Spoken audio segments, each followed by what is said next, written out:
الله الرحمن الرحیم. ما در دو جهان غیر خدا یار نداریم، ما جز غم او دیگر هیچ کار نداریم.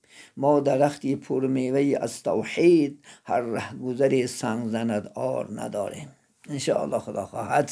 عزیزان من، امروز یک کلمه که من از مردم بسیار میشنوم، انشاءالله که اکثری مردم خطا نکنم، بلکه 70-80% هم خطا نمیکنم. همین کلمه که لفظ الله هست، نام اسم ذات الله هست، همین کلمه را خطا انشاءالله تلفظ میکنن. بعضی اکثر انشاءالله کلان سالایی که جوانایی که از خدا دور هستن، از قرآن خبر ندارن، آب الله میگن. آب الله، میدونین کلمه آب گفتگی آب، لا گفتگی عربان نه گفتگی گفته. ما شما آب نیست آب نیست گفته شتن میگفتیم، هیچی ثواب نمیگیریم.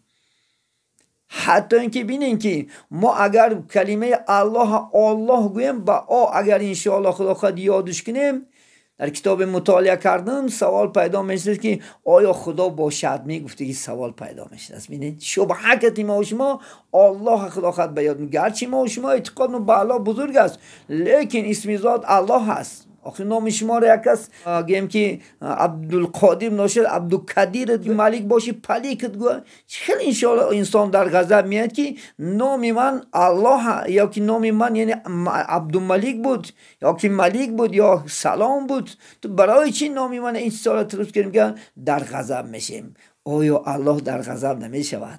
الله ما گویا که شما مذاق میکنیم آبلا یا که الله نه، الله اسم ذات الله است. با الله با چند زبان ها ما و شما فارس ها خدا میگیمش.